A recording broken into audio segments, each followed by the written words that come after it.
Eremos is more than a name. It's a way of life. It's our sanctuary, our escape from the noise, and our connection to the deeper meaning of our lives. It's about finding joy in the outdoors, seeking growth, and leaving the world a better place than we found it. Welcome to Elevate and Explore, a podcast where we dive into the beauty of nature, self-discovery, and the endless possibilities that come with living intentionally. Welcome to our journey. Hello, everybody. I'm Aaron Baker. I'm Ryan Bailey. And this is the Elevate and Explore podcast. Today we've got Brandon Beavers with us. Hello. Thank you for joining us. Thanks for having me, man. Absolutely. So Brandon, right off the start, I think covered some of the basics in our intro that we talked about, but I think we need to start the conversation with living in a school bus.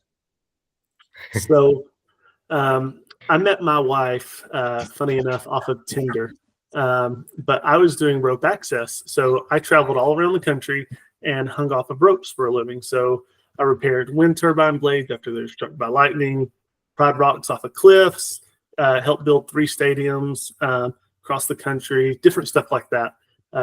Did high-rise building cleaning. And I drove back from Savannah, Georgia to Chattanooga, Tennessee, where I'm located now, and to see family. And we matched on Tinder. And we spent like 4 hours driving, or I was driving back to Savannah, spent like 4 hours on the phone. And later that evening, she's like, "It says you're like 400 miles away from me." I was like, "Oh yeah, sorry about that. I actually work in Savannah, and I have a little apartment that I can stay at when I'm in town in Chattanooga, but Chattanooga's home." So, okay. So the next weekend, I drive 400 miles for our first date, and she cooks for me, and I just kind of never left. That or she never let me leave. And so we dated, and about 6 months in, we're getting really, really serious. And she's like, "I want to go with you." And we talked about maybe a school bus or this and that. She's like, "But I'm not going with you unless we're married." I was like, "Cool." So we went and picked out a ring together because I'm not the one to go shopping for it alone. Very open the whole way. And got a ring. We sold her house, not mine. She was a lot better off than me. I was traveling, sleeping in the car half the time, just all over I was dirt bagging it across the country. And we sold her house, built the school bus, took us about 6 months. It was about $60,000. It's a full apartment, 3,000 watts of solar. It's beautiful. And come May of 2019 or so, we hit the road. She gave her work an ultimatum, like, "Let me go remote or I'm gone."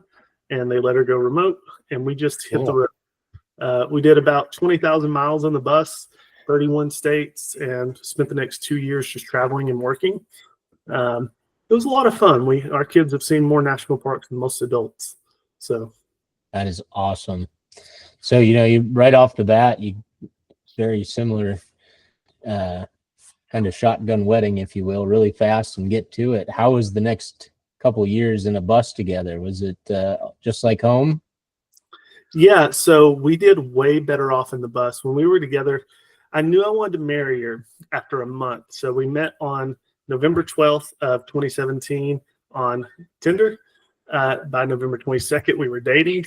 And then by the day after Christmas, or the day of Christmas, we were taking a week-long 10-day trip up the East Coast, sleeping in the back of her Ford Escape because we didn't have any money. Yeah. And we just slummed it across all the way to Massachusetts. And we just hit all these different states and went hiking and just having fun all across the East Coast.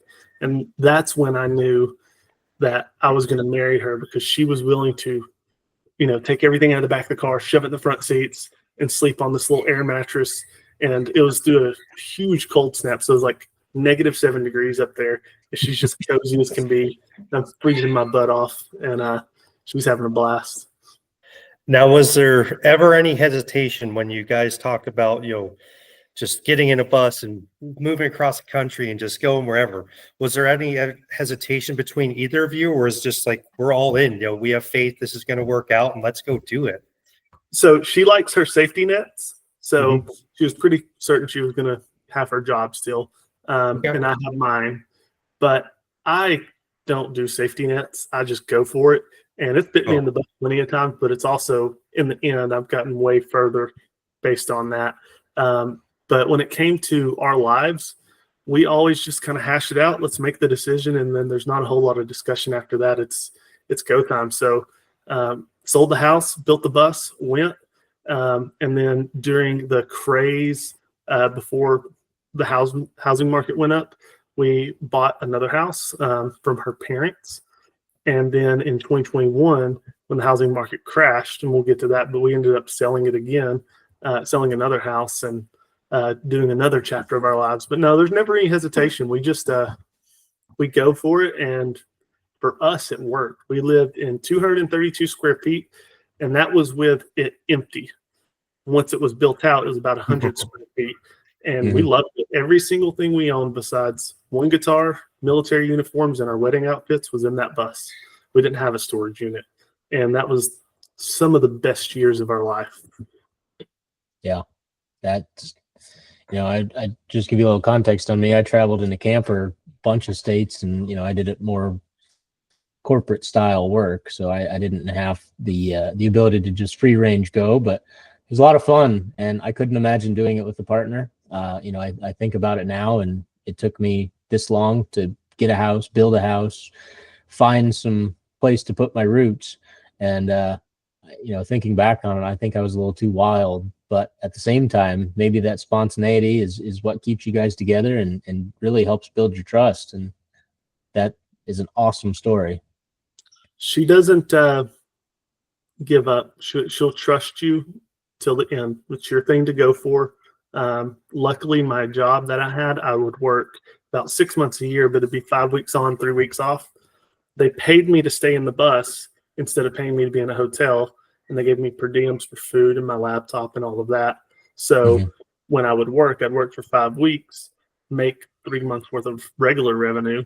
And then I'd have 3 weeks to get to my next location, which would usually take us a week. So we'd have 2 weeks in whatever part of the country, and we were paid to go there. So it worked out pretty nicely. That's awesome. It's awesome. Get to travel the country, get to have all those life experiences along the way of doing what you enjoyed at the time. That's fantastic. Yeah. Can you give us a little hint on one of your favorite experiences out of that bus? Yeah.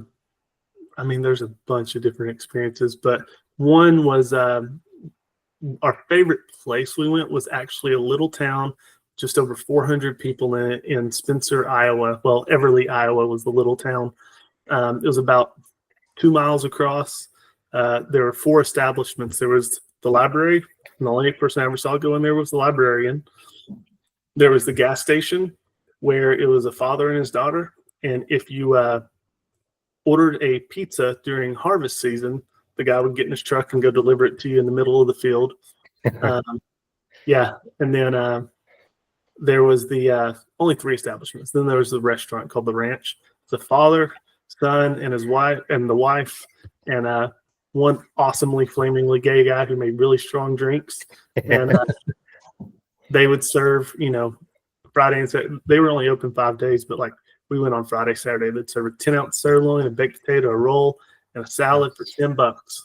It was great. And he was serving it up on a griddle. Like it was just plugged into the wall. It was Talk great. about heavenly places. Yeah. And then we had a tornado when Jess was back home for a little bit, and sirens going off. I've got the animals in the bus, and I'm like, I got to work in a couple hours. I just went back to bed. We made it, but I was like, the bus is, about as good as a shelter. It's just a giant hunk of steel. It's close. You see him in the movie Twister. I slept like a rock. So what gets you into rope access work? So I did a lot of caving. That's kind of why me and Jess got along in the beginning. Is she liked caving, I like caving, and so we went caving a lot. Came home on lunch one day. She'd bought a $1,000 kit, and I'm like, all right, let's go. And I just got done with a caving trip, and I was at a Mexican restaurant, very locally known with cavers, and saw 2 of my buddies. Like, hey, what's going on? And I was like, oh, we just went caving before we head out of town. I was like, where are you going? I was like, we're going to work on the Atlanta Falcons Stadium doing rope access. I was like, what's rope access? It was like, oh, you get paid to hang on a rope for them. I was like, no freaking way. And so I sold my 67 Mustang that I got and saved up for, paid off whatever debt I had, paid for my certification course, and one of those things, I just went for it. That's That's awesome. kind of the story of my life, is I just kind of go for it. And then took a job, left my job, took a job, and it was a 3-week gig. I was like, you're only going to have work for 3 weeks. I was like, sign me up. And went and figured it out. And then when that ended, something always happened, and I always had a job. But yeah, it's just sell the Mustang, figure it out. Yeah, I really like that mentality that you have, of that you just always, you see an opportunity and just without hesitation you go after it. That's something I've been finding more lately in my life is, I have an idea and I'm just having faith in myself that it's all going to work out, and I just go after it and things are just working out, where I used to hesitate and him and haw, and then just before you know it, the opportunity's gone. So the fact, were you always like that, or was that something you found later in life? Or I once bawled like a little kid because we were moving next door into the other house. okay, I hated change with a passion, because growing up, and kind of my stories, I grew up very poor, very rough environment, spent time in foster care, bounced around. I went to 13 elementary schools. I hated change.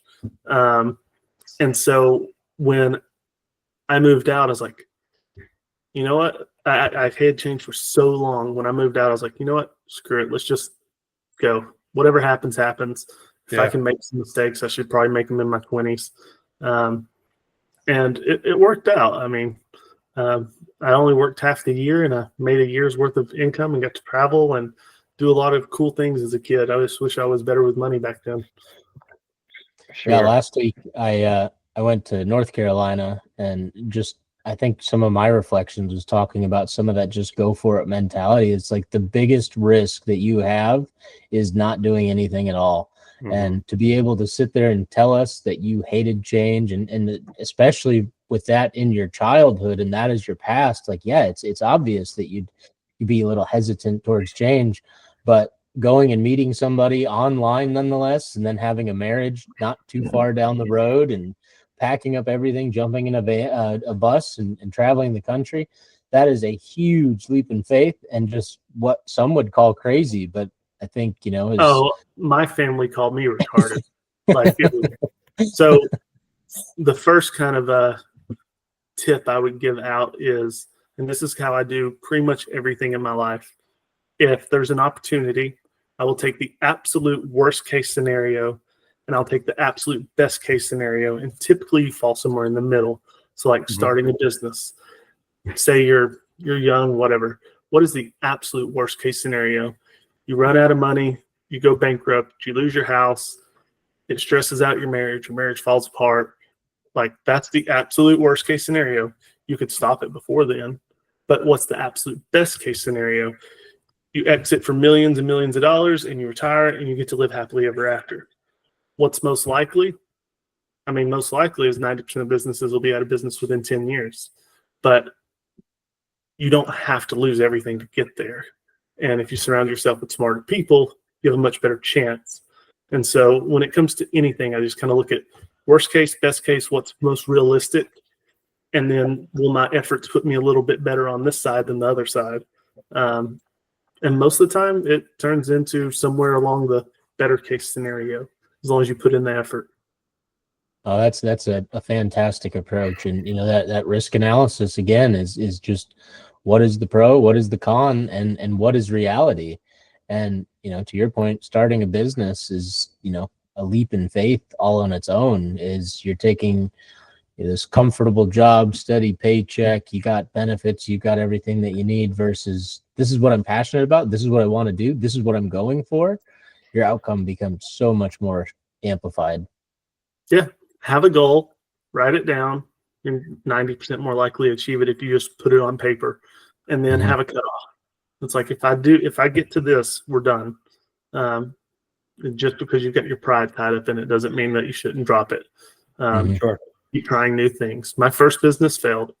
I sold it, but I sold it at a couple $100,000 loss of what I had into it. Second business is going well. It was the cleaning company. So I started off as a cleaning company. and it didn't work. I never really made money. I made money if I was on the truck, but to actually get off the truck, I didn't have it. I could never get enough to do what I needed to do and run it how I wanted to run it. Average ticket's too low. The job frequency is every couple of years because it doesn't get dirty overnight. It just wasn't repeatable enough with a high enough average ticket. And the job sucks, so it's hard to get labor. But I'll kind of get into the business story in a minute. Okay. And what kind of cleaning business, just for my own context? Exterior washing, house washing, cleaning, stuff like that. Okay. Cool. I just love that, rewinding just a little bit, so you just have so much faith in yourself and you believe in yourself. And I think that's something that so many people lack. They don't trust their judgment that things are going to work out. They just, like you said, look at the best case scenario, worst case scenario. I think too many people are often looking at the worst case scenario, not seeing what could be. They have these limiting beliefs and this doubt in their mind that things aren't going to work out. So it sounds like you have been able to get rid of limiting beliefs out of your mind and self-doubt, and you just carry yourself with confidence and belief that what you put your heart into is going to work out. I doubt myself every day. Do you? Okay. Every single day. Like, I'm having a rough week this week with I'm like, is it all working? But it's one of those things. I have a bunch of support people around me from other people who have done it. And I reached out to them just this morning. I was like, hey man, here's what's going on. I've got analysis by paralysis. I've got all these different things I need to do. And we just slowed down, talked it through, and good to go. But you're going to hit a wall. For me, about every 3 to 6 months, and about once a year, I'm like, what the hell am I doing with my life? And then it'll all go great. But it's working one thing at a time. But I doubt myself every day. My wife, she will never doubt me. Even if she doubts me, she will never doubt me in public. And she just stands by me. So whatever I need, she will do it. It also helps that she's an accountant. So the money side helped out a little bit, managing everything.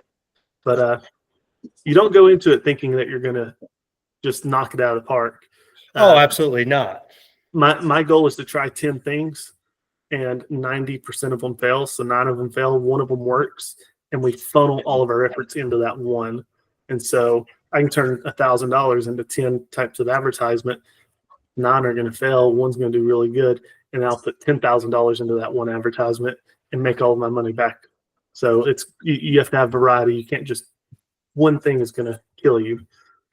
If all of your marketing is from one source, you're going to go out of business. Like one guy, he would do 6 figures a month, but it was all from Google. Google randomly shut his page down for 3 months. He about went bankrupt.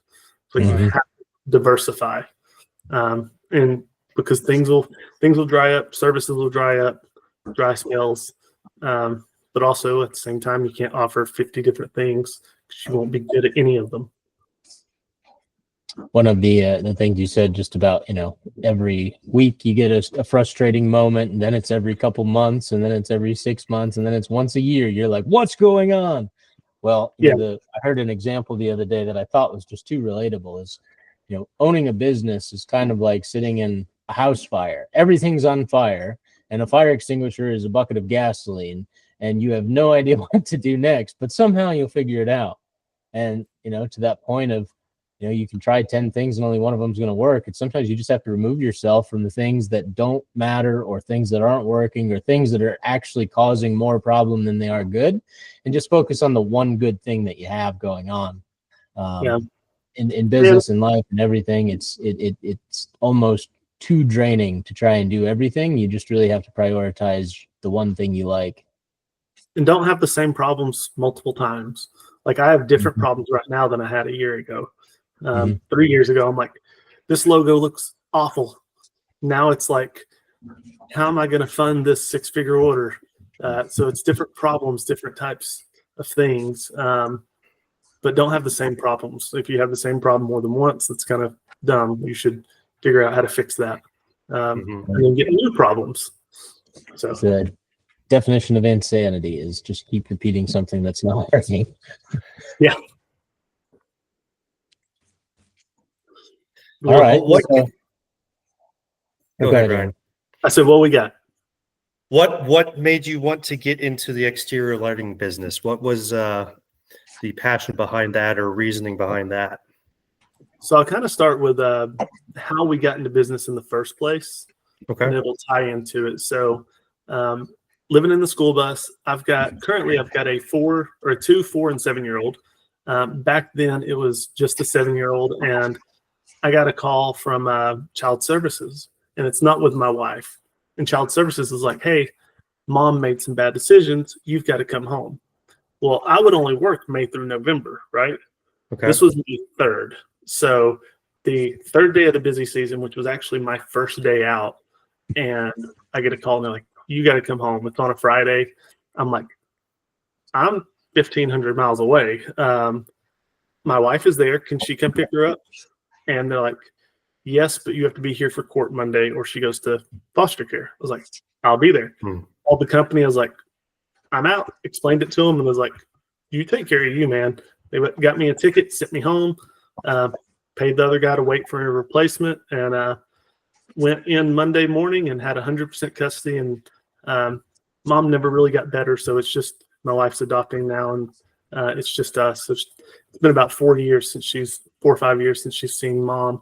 But we were like, what are we going to do? And she's like, well, it's 2021. The housing market's crazy. We could sell our house again because, we've done that before. I was like, and she's like, you want to start a business? And so it took us about 4 or 5 months to kind of get everything going. And what we did is, in the process, I just went to networking events, and they're like, what do you do? I was like, I don't know yet. I was like, start a business. And I was like, okay, good luck with that. I was like, what's your business? I was like, I don't know yet. So did that, just talked to people, and from my background of high-rise cleaning, I was like, I'm going to start a cleaning company. And I was like, well, I can't do the high-rise yet, so I started the cleaning company on the ground, residential and commercial, and did that all the way until October of 2024, so just a few months ago. But in the first winter, we really struggled because it was just so cold. Nobody house washed. And so the next winter, we had prepared, all right, we're going to do Christmas lights, right? Because some people up north are doing it to supplement their income in the winter. And immediately, it was 40% of our yearly income in 10 weeks. I was like, oh. And so the next year, we did it again, but we kind of didn't, kill the marketing. We just tried a couple things, and we still did really well. I was like, and it was 40% of our yearly income. So this past year was our 3rd year, and we sold the cleaning company. And in that 10 weeks, we did about 50% more than our yearly income for cleaning. So our yearly income plus 50%. And so awesome. Like, that's pretty cool. And we knew that we wanted to keep expanding in lighting. And so starting last year, I started looking at permanent lighting and landscape lighting and bistro lighting, smart lighting, stuff like that. And one of my old employees who had to move to Birmingham, Alabama due to his wife's family getting sick, I called him up and said, hey, I know you've been wanting to start a business. You want to open a Renew location? He's like, yeah. And so he did, and it went really, really well. So we've got 2 locations now. We're in the process of starting our franchise agreement stuff where we actually are a fully licensed franchise. Currently, it's just licensing, which, tons of businesses do. But so we're currently just taking on, more locations. We're looking to open up in Lexington, all around the Southeast. And it's been pretty good, but kind of the goal was, we did lighting, and it worked out so well that we had to make a choice: sell lighting or sell cleaning. And lighting is just so much fun, and the experiences you get from people. We've had all kinds of people cry from their installs. And then landscape lighting and permanent lighting was a much better average ticket, and something that we can go back and do maintenance on, a little more repeatable, and you can always add on around the house. And we don't have to work that much. I've only done 4 jobs this year because this is the systems year. Build out all the systems. Those 4 jobs were more than I made at this point last year with cleaning. working every day of the week. That's phenomenal. We're working on it. If you Super don't mind me excited asking, for you. if you Say don't again? mind me asking, what's your, rough annual revenue doing this exterior lighting out of one of your locations? So the first 10 weeks that Birmingham was in business, they did 137,000. On that 137,000, they took out a $20,000 loan. They paid it off in 6 weeks. It was a 3-year loan. He bought his truck in cash, all of his materials in cash, and he left the Christmas season with no debt and a 15% net income. And so it takes businesses typically 3 years to become profitable. Mhm. He did it in 10 weeks. And so, and he's all of those clients are on 3-year contracts. He had 87 clients, 85 of them are on 3-year contracts. Got a really good system for it. And so he's already got over $100,000 of revenue booked in October of this year. And that'll be at least a 70% net because we already own all the material. It's all leased. We don't sell it. And it's all in contracts. So all we got, it's already measured out, cut, labeled. All we got to do is go back and put it up. That's excellent. Now, one of the things I've picked up on here in this podcast is you are very good with your numbers. How did you get to be so good with your numbers? I married an accountant who graduated college at 16. Okay. Yeah. So she just writes down the notes and you just say, tells you what to say. No. So I am very numbers and systems driven. So the way I build out my locations is you can suck at the numbers. You can suck at the office stuff. We're going to handle all of the back office support, the phone calls, the quotes, the admin work, the payroll, all of that. We've got about 1,500 pages of paperwork that, you scroll to the bottom and you can sign. But between safety manuals, documents, everything, that's all handled. And so another location, they have to learn sales, which we'll teach, and they have to learn installation. That's about it because we'll cover the rest. And then the numbers side of it, she owns a bookkeeping company, and her primary focus is making sure we have good numbers. She doesn't take on a lot of clients at all. She stays small because we have 3 kids, but she focuses on our locations. So we've got our KPIs, our key performance indicators. We know our average ticket. We know our closing rate. We know our NSLR, net sale per lead issued. We know how much money we're making off the leads, which leads are doing what performances, and we know what marketing to cut. And so we know, the absolute worst thing is a 4-to-1 is acceptable. Our target for new marketing is about a 7-to-1. Our optimized is a 10-to-1. And then you have the blended return and referral rate. So our referral program is really good as well, and we get a ton of that in there. And then at the end of the year, we want to see our marketing be around that 8% range. But we'll be happy up to 15% if we're seeing a lot of growth, right? So last year was about 10%, but we saw a lot of growth. Do you guys use a CRM or what?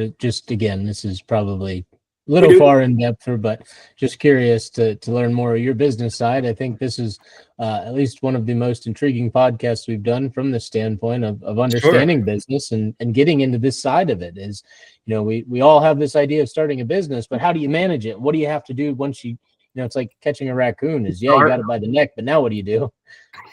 So you just start, because if you think about all the things you got to do, you'll never do it. I think about starting a business from scratch. I'm like, holy hell, I would not want to do that. But I'll answer your question. But to begin with, you surround yourself with people smarter than you, and your group should change. I am not around the same people I was when I started. I started off going to coffee shops at networking events and like, how do you run a business? Actually, the way I started is I made a post on Facebook as like, who do I know here that's in business or high-level management? Can I pick your brain? And I tagged the CEO of the most successful company I knew at the time, and that was a manufacturing rope access company out of Denver, Colorado. And I had met the CEO prior, and friend requested her, she accepted, and so I tagged her, and she's like, let's hop on a Zoom. We ended up starting a podcast, just we probably did like 10, just to interview people in the rope access world, the business world, marketing, taxes, legal, And I just got to talk to people that were experts in their field from around the country. And once I had enough to go on, I was like, cool, thanks for the podcast. Dipped out. And it's all it was ever meant to be. It was like, I'm just going to learn. Yeah. And so after that, I started it. It was terrible in the beginning. I'm going to have my first t-shirt was just a blue or a gray sweatshirt or t-shirt with vinyl on the back. Like, you just got to start somewhere, right? And then I just kept hanging out with people smarter than me. So in 2 weeks, I'm going to Virginia to the most successful landscape lighting company that I know. And I just texted the owner and then got him on the phone. I was like, can I come hang out with you for like 3 or 4 days? He's like, why? I was like, because I just want to watch and learn. He was like, send me an agenda. And so I sent it to him. I was like, I'm going to hang out with your operations team. I'm going to hang out with your install team. I'm going to see how they deploy. I'm going to see what they have on the truck, how it's stacked, how it's loaded, how they clean up, what process they do, what things in, how they're efficient, how they do upsells, how they run wire, how they place their lights, everything. I'm going to hang out with your admin team. I'm going to see how how our speed to lead is 60 seconds or less during business hours. Off business hours, family's important. So I tell them I'll call them back during business hours. But Harvard, and I'm a little ADHD, so you have to bear with me, but Harvard did study, if you contact somebody within 60 seconds of putting a lead in, your 391% chance increase in sales, not getting them on the phone, but sales. So almost 4 times as likely. And then I'm going to spend time with his sales team.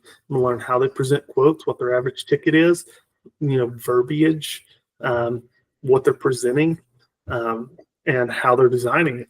So I'm going to spend time with him, and I'm going to ask him how he sells the vision, how he runs the company, how he gets people bought in, gets a good culture. And that costs nothing. It cost me $500 for a hotel, and Birmingham's going with me, and we're splitting it. It'll cost us $400 for the entire week. And then after we get done in Northern Virginia, we're going to Eastern Virginia to hang out with another company that does about $1.3 million a year in landscaping, just to look at their systems. Because I was like, it's only 3 hours away. Let me call him and see if I can go over there. He's like, yeah, man, come on over. So people will help if you'll just ask. And so now I'm hanging out with people doing, 7-8 figures a year that have done, $25 to $50 million exits, because I want to learn from them. A great book is built to sell. So do everything in your business with the intention of it being able to be sold, even if you never plan to sell it, because that becomes valuable. And then systems wise, I use Jobber for a CRM. I use Company Cam to track all of my photos. It's time, date, location stamped. I cover my butt. I use GoDunzo as a phone and automation software. And so if you get a Christmas quote from me, you better believe you're going to get a 24-hour, a 3-day, a 7-day, a 14-day, a 30-day, a 6-month, and a year follow-up. And you're going to get different automations. You're going to get text, email, voicemail bombs, letters, postcards. It's all built out. And those that takes years to develop. That, like Birmingham, it's just like, add the phone number, we're good to go. Yeah. What did you say that software was? GoDunzo. I think it's godunzo.com.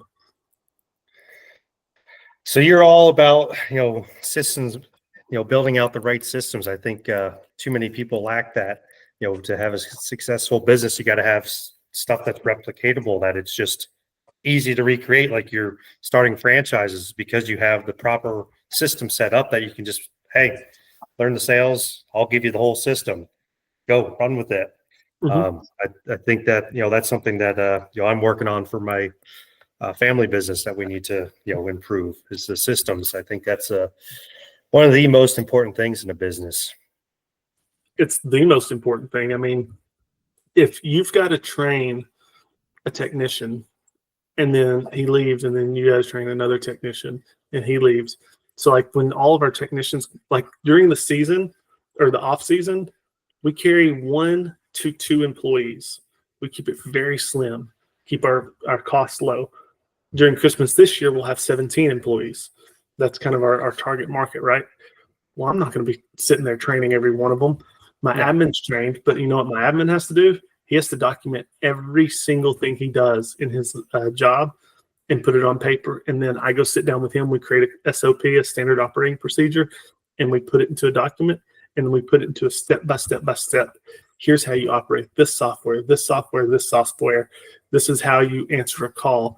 And then there's cold scripts, there's hot lead scripts, there's benefits, there's ways to pre-qualify.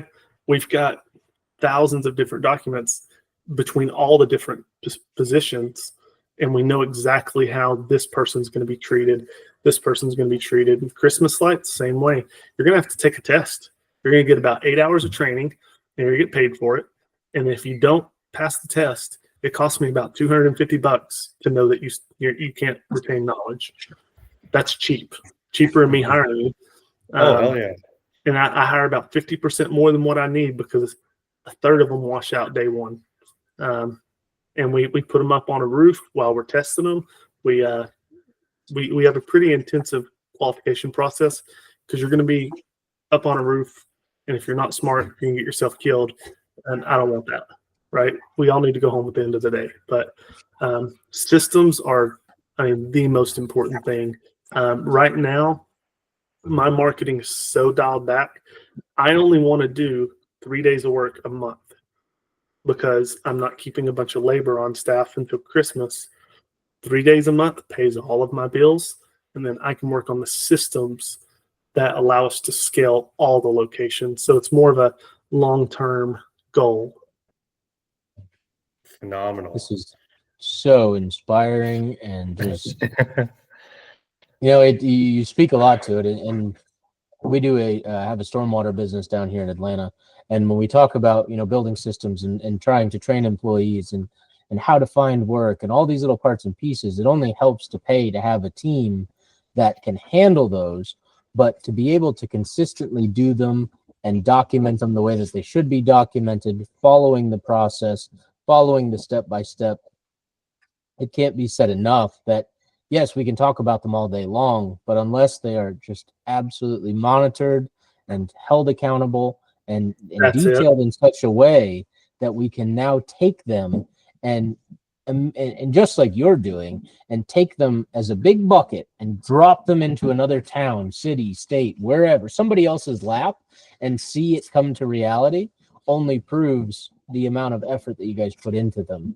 And I think a lot of my background is that corporate world. I used to work for one of the largest contractors in the entire world, from that perspective of engineering and construction. We did renewable energy, we did power plants, we did all kinds of stuff. And you think about it then is like, oh, you have to write an SOP off of what you did on this project. And we just scribble it down and write it down and throw it in the pile and on to the next one. And a couple of years go by and you start seeing those same SOPs come back. They haven't been updated. They haven't had new documentation in them. They don't have new people touching them. It's like it was just a one and done type thing just to say that we did it. And it's a living, breathing document. It's the system. It never stops. It's just ongoing. It's always evolving because like one thing that happened to us last year is we did a whole bunch of marketing and several of them hit very well. 1 week we had 450 calls plus all of our online submissions, which is more than the calls, right? Our systems broke. Our systems were set up to do this much revenue and this many calls, and it broke. And then at the same time, we had our admin have some awful things happen in her family life, and she had to step away on the 2 days before the busiest time of the year. And so November 7th is like when you have 4 weeks and it's go. That's like the busiest time. And November 5th, she had to step out. And so it's like our systems failed. We still did really well, but we could have closed 50% more. And so we still doubled revenue from the year before. We could have quadrupled if we would have had enough systems. And that's fine. Your systems will fail as you grow bigger. And so you don't know what you don't know. That's why you yourself with people who have systems that are doing the kind of revenue you want to do, and you build for it. That's all this knowledge that you're throwing out there. I'm gonna have to call you here at some point and pick your brain. I appreciate you, everything you're telling us. It's Just do it before super Christmas. helpful. What's that? Just do it before Christmas. I will do that. I will do that.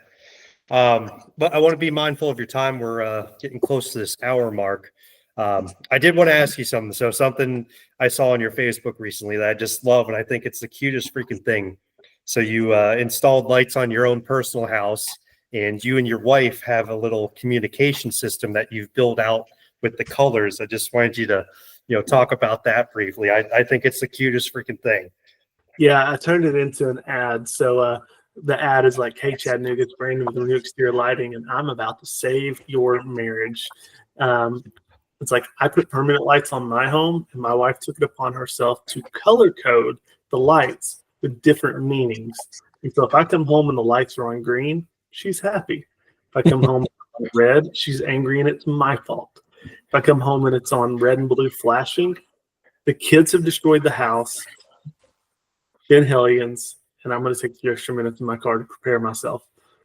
Now, that was the first thing. That's what you saw. What you might not have seen so far is she took it a step further. She has used Morse code with the lights to write messages.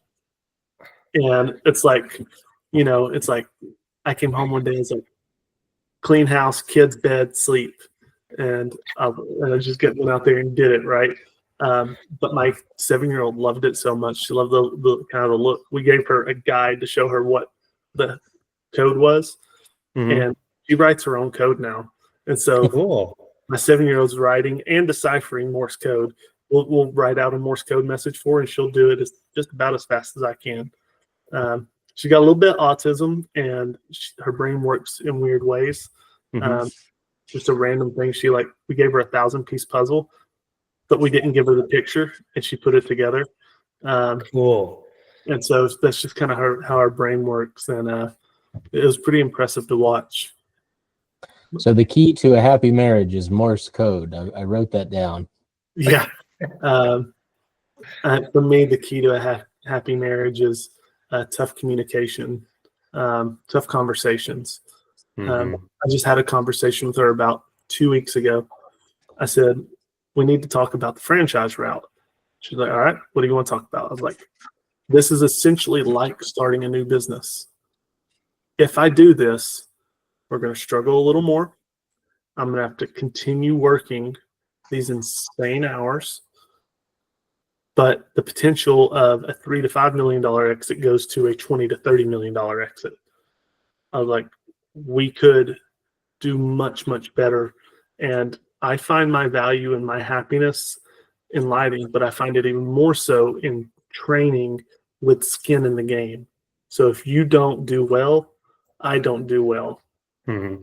So my pure happiness would be having somebody, buy the Chattanooga location, and all I do is float between locations, helping and opening new locations. That would make me as happy as I could be, because if I don't do well, you don't do well, and I want to see people succeed. Mm-hmm. The only reason I am where I am is because people are letting me come hang out with them and take up their time. Like at one point, I averaged up my time, what's worth an hour.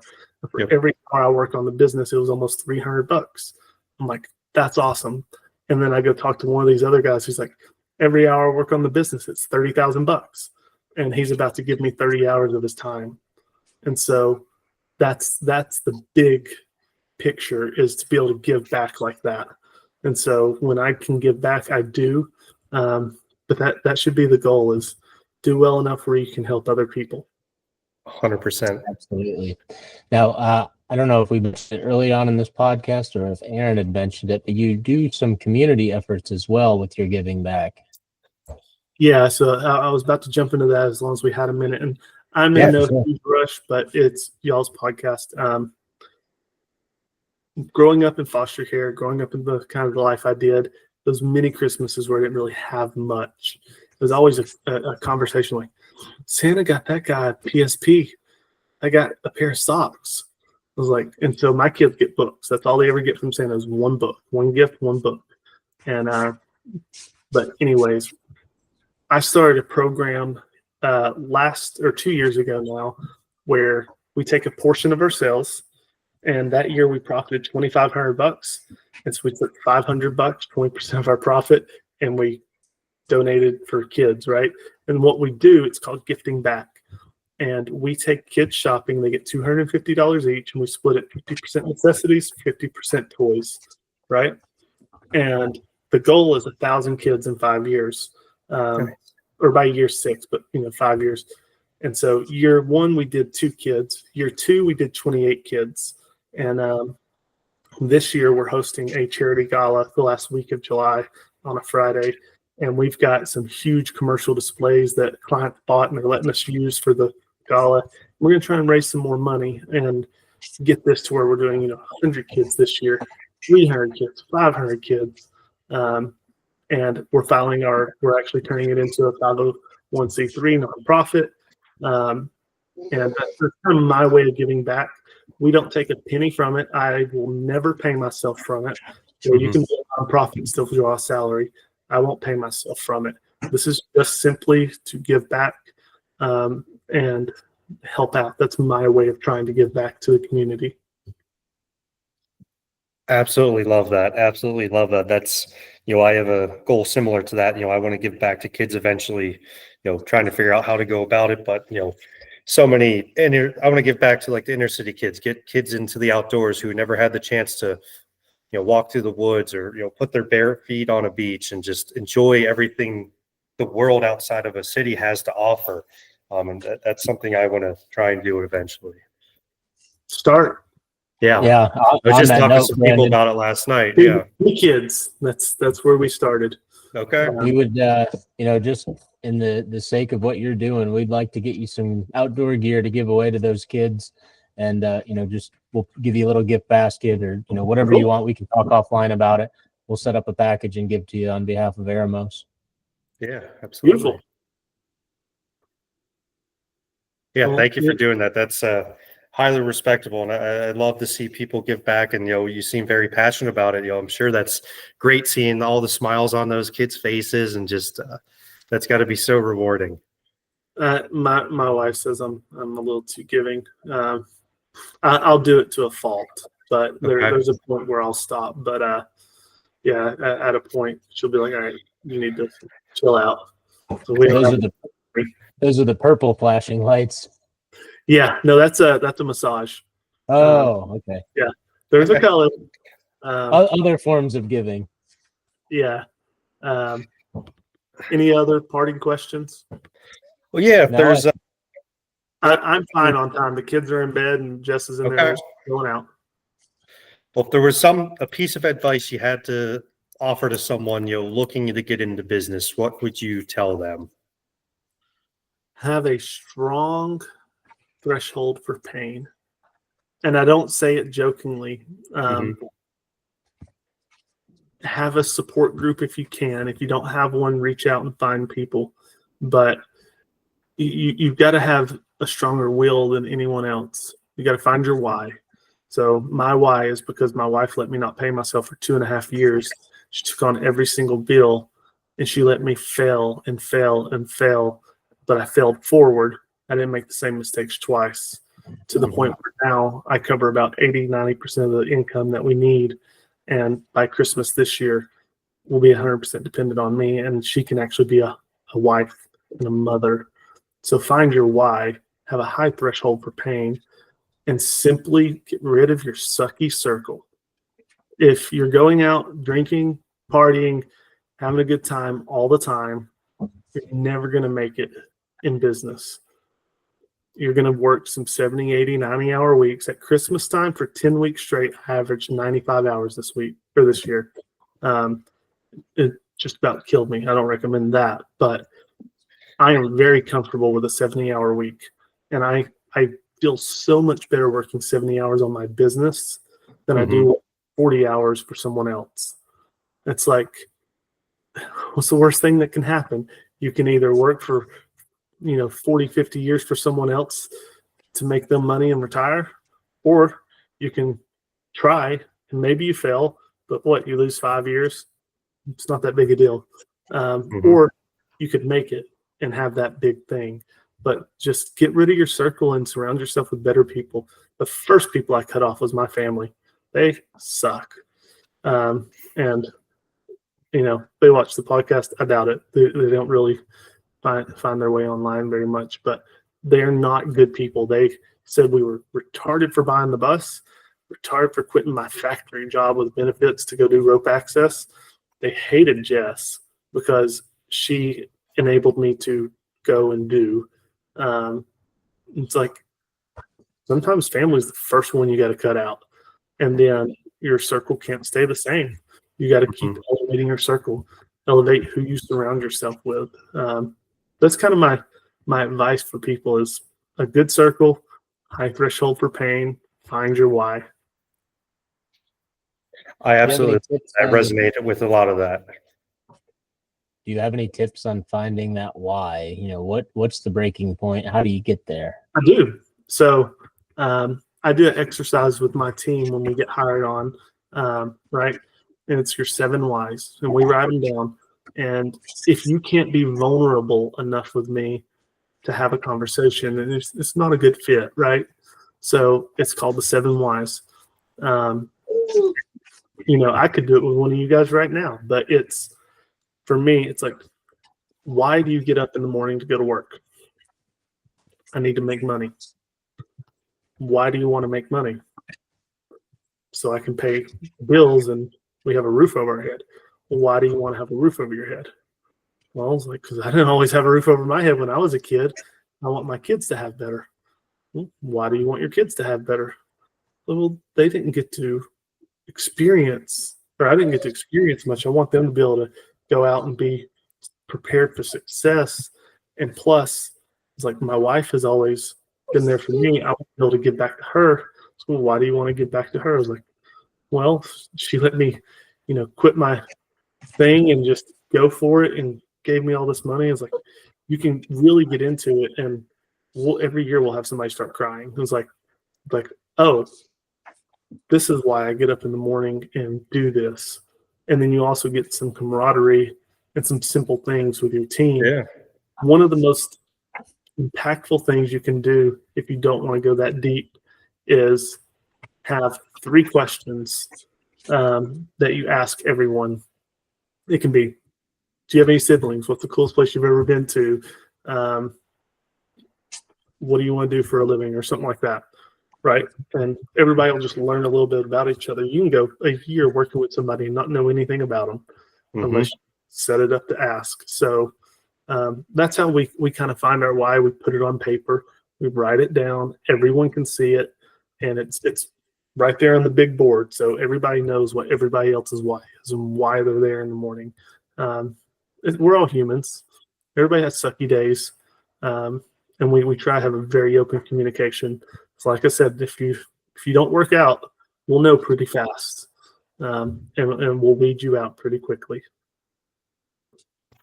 That's powerful. I love that. The 7 why question.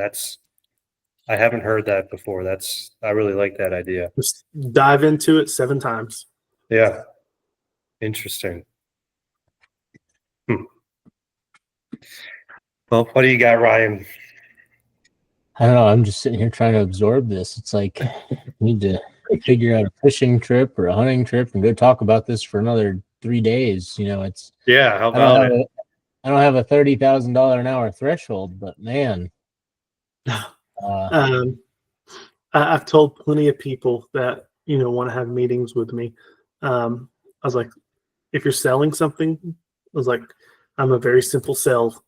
Send me an email with what you have to offer. If I'm interested, I'll reach back out. But if you want to have coffee, let's go have coffee. If you ever abuse it and try and sell me at coffee, we will never have another meeting again. I love to talk. I will go have coffee and hang out with anybody that I want to. But if you want to have a business meeting, it needs to be what my agenda has. Also, get comfortable telling people no. Yes. It's very easy to tell someone no and change your mind to yes. It's very hard to say yes and then change your answer to no. People are so resentful of that. And so anytime an employee asks me something, if I have any hesitation at all, I'm like, I'm going to say no for now, and I'm going to revisit it. And I don't say that like, some of these big corporations or something. I was like, I'm going to go home. I'm going to have a discussion with this about it with my wife. I'm going to lay out the things, and then I'll come in tomorrow with an answer for you. And then I'm like, hey, I'm sorry, it just doesn't make sense, and here's why. But people need to know why. It's a red, yellow, green. It's like you write down the objective, you explain the timeline, and you expect the delivery, right? So what are you doing? When is it expected? And when are we following up on it? So like if I'm like, hey, I want you to do this, like, here's what you're doing. Here's when it's due by. Here's when we're meeting about it. So, red, yellow, green. It's like stop, explain, and do. We have a couple different things like that, but I don't know. People just want to be, you talk to them. You can't be friends with them, but talk to them because people will take advantage of it. Yes. And that's my struggle because I'm such a friendly person. I struggle with that too. Yeah. Unfortunately. So it's hard.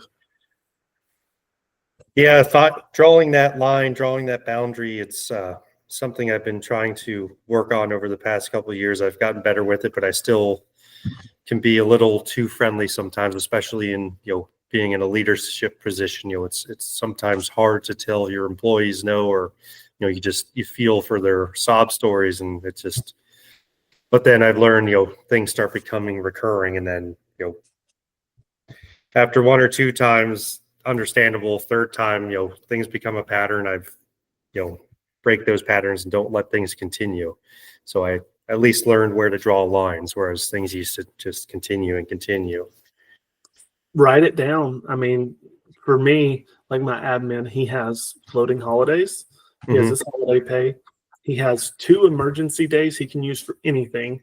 And then he has 16 emergency hours. So if he needs to take off for extra doctor's appointment or something, he just plugs that in and he can use that. He has to use it in 1 hour chunks. If he's late, plug it in. And those are, impact free as long as I get a call, right? Yeah. But if, you're a no call, no show, it's fire. It's 0 tolerance, no call, no show. I can't trust you. And if I can't trust you, you're gone. Theft is, 0 tolerance. Certain drugs are 0 tolerance. Any kind of drug in the company vehicle, 0 tolerance. That's happened twice, and people have had to go. We have dash cams. It's all recorded, and we do inspections. It's just like you said earlier, Ryan. I think it was Ryan's. Like one of y'all said, having a system with accountability. There's no accountability, then it doesn't matter, right? So have a system, have accountability, and schedule things to just another random thing is schedule things for education. I spend like 5% of my income every year on education of some sort. I go to conferences, I go to trainings, I buy books, audiobooks. I do a lot of audiobooks. But somebody else explained it to me in a really good way. It was like, take your 24 hours, third of it gone, sleep, right? You get 16 hours left. How much are you spending on things that take time or things that are useful? Like if you're driving, that is time that you are either wasting or investing. And so are you listening to music? That's a waste. Sometimes you need it. Or are you listening to a podcast? And mine's pretty split. Like I still spend a couple hours a week listening to podcasts that are just fun for me, and then spend a couple hours a week listening to books. So if for me, I have a 30-minute drive to work. It means 30 minutes back. And then I'm doing probably at least an hour and a half a day of, we'll call it an hour for easy math, of estimate driving. So I've got 2 hours a day of driving. That's 10 hours a week. So I can either invest 10 hours a week or waste. I probably invest about 5. Well, if you've got 50 weeks or 52 weeks, that'll add up. Oh yeah. You can listen to about one book every 5 hours. I listen to mine on 1.25 speed, so because my brain just kind of goes. And I'll listen to a couple dozen books a year, and then I'll listen to them again because you only retain about 10% of it. Sure. But just never stop learning and never stop being around good people, man. Mm-hmm. For sure. One of the things you mentioned early on in the podcast is growing up early in a youth church school. Is that correct? No, I went to church, a bunch because my family was really religious. And it's like some of the religious people can be the worst, and that was my family, right? So really, really religious hid behind it. And me and my wife will still go to church sometimes, but we really prefer the fellowship side of it. So we'll be around good people, right? But yeah, I did go to, I was saying before the podcast started, I went to a youth church and never really cussed since then. It's not something that ever, interested me. But, everyone does. Usually it doesn't really matter. It's just a word. But yeah, and that was kind of the heart of my question there. I was just asking, in all this, we talk about time and nurturing and paying attention to where you're spending your time, being around good people. Do you go to church? Do you have a spiritual background? So my true spiritual background is I don't necessarily believe in a heaven or a hell. I try. I wish I could without a shadow of a doubt. I just want to be as good of a person as I can be. And hopefully if there is a good heaven or something like that, I've earned a place in it. But that's not even why I do it. I just try to be a good-natured person in general.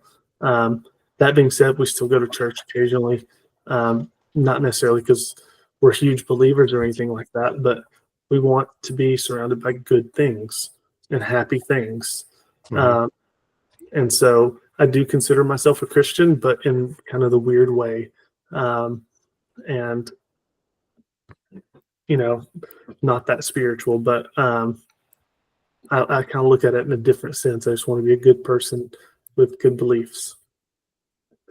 Yeah. I think that's a good way to be, is just, stick to morals, stick to values, stick to ethics. And, I think anything that you can do to try and better humankind or humanity or just the community you're in is a huge step in the right direction. And, I have no place to say right or wrong, but, I think that's something meaningful. We talk about getting around good people. It's, I made the comment the other day, I met somebody I want to do business with at church. I sat down next to him. We had a great conversation. We just had a great moment.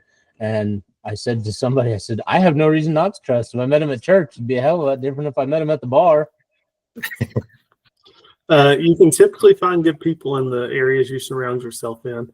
We're just thinking about visiting a new church this Sunday because we're looking for new friends locally that are adventurous that we can go be around.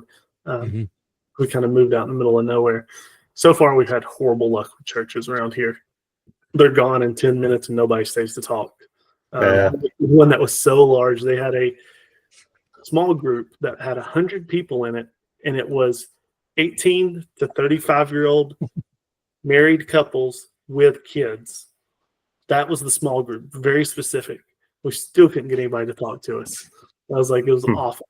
So we're just trying different churches to find a good family, play some board game with, and hang out. But when it comes to budgeting your time, budget some for family, budget some for kids. Like our podcast started an hour late feels like got a soccer game that's more important to me. But afterwards, we put them to bed because they go to bed at 7:30, and then just kind of hung out, and I had availability then. But family comes first. It should always come first. Absolutely. Do you mind if I get your number? I'll have Aaron either send you mine or send you yours. I'd love to talk with you offline. Yeah, I don't even care to put my number online. If anybody ever has a question, give me a call. Okay. And so my number is 423-790-6940. And I can text that to you as well. And that's my personal number. Don't call it for business. If you want to call it for business, just Google Renew Exterior Lighting. That's our company. and we're the Chattanooga location. And I'll answer the phone a lot differently. If I answer the phone, it might be my admin. But if anybody ever has a question, shoot me a text preferably, and then I can jump on a call with you. But I just like helping people, man. So, That's fantastic. And adventure outdoors. It's been great. I truly appreciate the conversation and just your approach to everything. I mean, I feel like I learned so much, and it hit home on so many levels. You probably retained 10% of it. I wrote that 10% down that I was going to forget. The other 10% I'll keep with me. So I got maybe Beautiful. 20%.